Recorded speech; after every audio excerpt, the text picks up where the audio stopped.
Hello నమస్తే, welcome to LP news. నేను తరి రాజశేఖర్. ముందుగా హెడ్లైన్స్ చూద్దాం. జగిత్యాల జిల్లా మెట్పల్లి మండలం పెద్దాపూర్ గురుకుల పాఠశాలను ఉప ముఖ్యమంత్రి బట్టి విక్రమార్క, మంత్రి పొన్నం ప్రభాకర్లు సందర్శించారు. ఇటీవల పాము కాటుతో మరణించిన విద్యార్థి పేరెంట్స్తో పాటు అస్వస్థతకు మృతి చెందిన విద్యార్థి తల్లిదండ్రులను బట్టి విక్రమార్క పరామర్శించారు.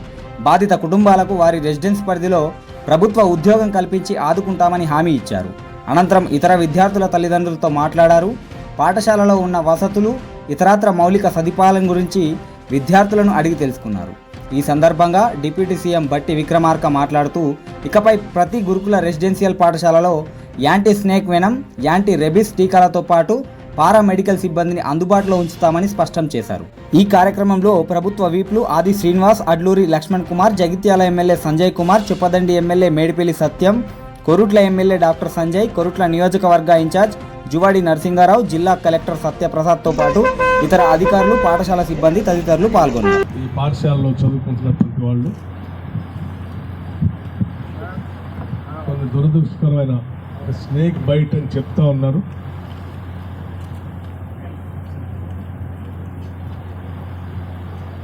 దానివల్ల ఇద్దరు మరణించారు. ఇంకో ఇద్దరు ముగ్గురు అస్వస్థకు గురైతే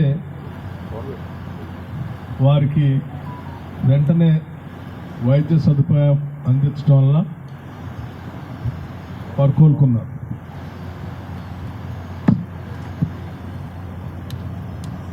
ఇది చాలా బాధాకరమైన సంఘటన. ఆ పిల్లలిద్దరి ఆత్మకి శాంతి చేకూరాలని భగవంతుని ప్రార్థిస్తూ ఉన్నాం. వారి తల్లిదండ్రులకు ప్రగాఢమైనటువంటి సానుభూతిని కూడా తెలియజేస్తూ ఉన్నాం. తెలిసిన వెంటనే స్థానికంగా ఉన్నటువంటి పెద్దలు జీవన్ రెడ్డి గారు, లక్ష్మణ్ కుమార్ గారు, సంజయ్ గారు, నరసింహరావు గారు, స్థానికంగా అందుబాటులో ఉన్నటువంటి నాయకులంతా కూడా ఈ పాఠశాలను సందర్శించి తీసుకోవాల్సిన చర్యల గురించి వారు రాష్ట్ర ప్రభుత్వం దృష్టికి తీసుకొని రావటం, వెంటనే ఇక్కడికి ప్రత్యేకంగా ఇక్కడికి వచ్చి ఈ ప్రాంగణం అంతా చూసి, పరిసరాలను కూడా చూసి, ఇటువంటి సంఘటనలు పునరావృతం కాకుండా భవిష్యత్తులో ఏ స్కూల్లో కూడా జరగకుండా ఉండటం కోసం తీసుకోవాల్సిన చర్యలన్నీ తీసుకోవాలని చెప్పి యావత్ మంత్రిమండలం అంతా కూడా ఆలోచన చేసి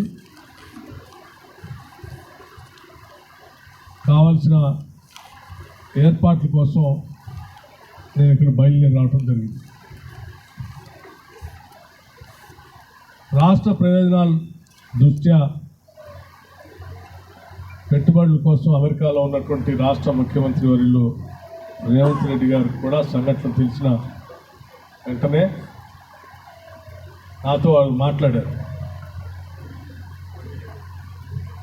తీసుకోవాల్సినటువంటి భవిష్యత్తులో ఇటువంటి సంఘటనలు పునరావృతం కాకుండా ఉండటం కోసం తీసుకోవాల్సినటువంటి చర్యలన్నిటికీ సంబంధించిన బడ్జెట్ ఎంత అవసరమైతే అంత ఖర్చు పెట్టడానికి కూడా ఈ రాష్ట్ర ప్రభుత్వం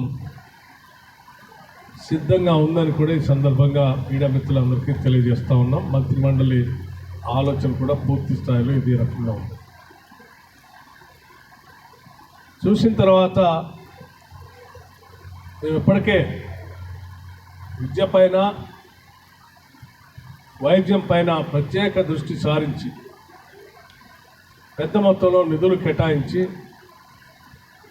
ఇటువంటి రెసిడెన్షియల్ స్కూల్స్తో పాటు మిగతా ప్రభుత్వ పాఠశాలకు సంబంధించి కూడా రాష్ట్ర ప్రభుత్వం తరఫు నుంచి పెద్ద ఎత్తున నిధులు కేటాయించి వాటన్నిటినీ నెక్స్ట్ జనరేషన్ లెవెల్లో తీసుకొని పోవాలనే ఆలోచనలో ముందుకు పోతూ ఉన్నాం. ఇటువంటి తరుణంలో ఈ సంఘటన మా అందరినీ కలిసివేసింది. ఈ సంవత్సరం ఇటువంటి బిల్డింగులు లేనటువంటి పాఠశాలలన్నిటికీ సంబంధించి పెద్ద ఎత్తున నిధులు కేటాయించి పర్మనెంట్ సొల్యూషన్ చూపించడం కోసం బడ్జెట్లో మేము నిధులు కూడా కేటాయించాం. ఈ ప్రాంగణానికి సంబంధించి కూడా 2021 శాంక్షన్ అయినటువంటి నిధులు సరే పూర్తి స్థాయిలో ఆ నిధులు రిలీజ్ కాకపోబట్టి దీన్ని కన్స్ట్రక్షన్ పూర్తి చేయలేకపోయారని చెప్తా ఉన్నారు. తల్లిదండ్రులు పిల్లలు అందరితో మాట్లాడిన తర్వాత అక్కడికక్కడే రాష్ట్ర ప్రభుత్వం తరఫు నుంచి ఒక నిర్ణయం చేయడం జరిగింది. తాత్కాలికంగా వెంటనే పనులు మొదలుపెట్టాలి. వెంట చుట్టూ ఉన్నటువంటి పరిసర ప్రాంతాలను క్లీన్ చేసి చెట్లు చెదారం లేకుండా నీటి గుంటలు లేకుండా లెవెలింగ్ చేసుకోవడానికి కావాల్సిన విధంగా కొంత నిధులు కావాలంటే 50 లక్షల రూపాయలు వెంటనే వారికి శాంక్షన్ చేస్తున్నట్టుగా కూడా చెప్పాం. అట్లాగే పైన ఉన్నటువంటి ఫస్ట్ ఫ్లోర్కి సంబంధించి మిగతా కన్స్ట్రక్షన్ బిల్డింగ్ సంబంధించి 2.5 కోట్ల నుంచి 3.5 వరకు అవసరం అయితే అని చెప్పారు. డార్మెటరీ కానీ మిగతా వాటికి సంబంధించి కూడా ఇక్కడే ఆదేశాలు ఇవ్వటం జరిగింది. మీకు కావాల్సిన ఎస్టిమేషన్స్ అన్నీ పూర్తిగా తయారు చేసుకొని ఆ ప్రపోజల్స్ వెంటనే పంపిస్తే వెంటనే శాంక్షన్, ఒక రోజు కూడా ఆలస్యం చేయకుండా శాంక్షన్ చేస్తామని చెప్పాం. ఇక్కడికి వచ్చినటువంటి ఈ గురుకులాల సంబంధించిన సెక్రటరీని కూడా కూర్చోబెట్టి మాట్లాడాం.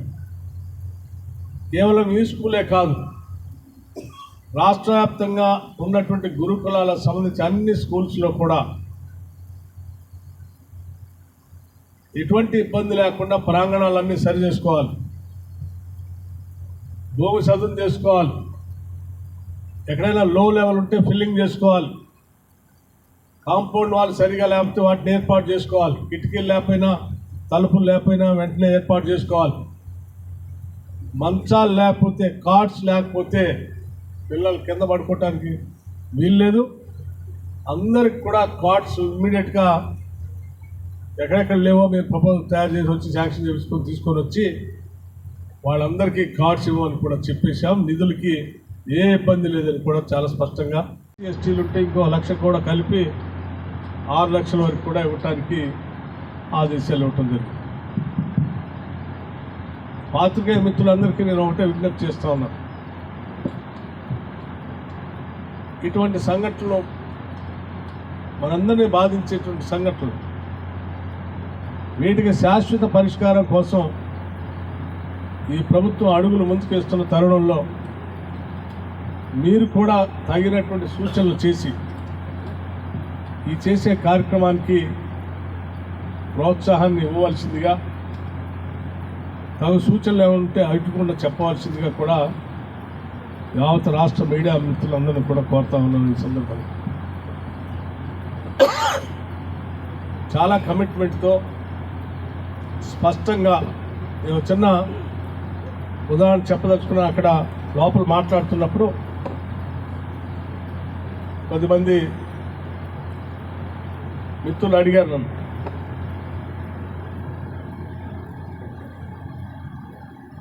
దీనికి కావాల్సిన పక్కా ఇళ్లకు సంబంధించిన సమాచారం ఇవ్వవలసిందిగా, కావాల్సిన కట్టడాలకు సంబంధించిన సమాచారం ఇస్తే ఎంతో ఉపయోగం ఉంటుందో చెప్పవలసిందిగా కోరారు. దానికి సంబంధించిన సమాచారాన్ని మీతో పంచుకోవాలనుకున్న ఆలోచనతోనే నేను ఈ సమాచారాన్ని మీ ముందు ఉంచుతూ ఉన్నాను.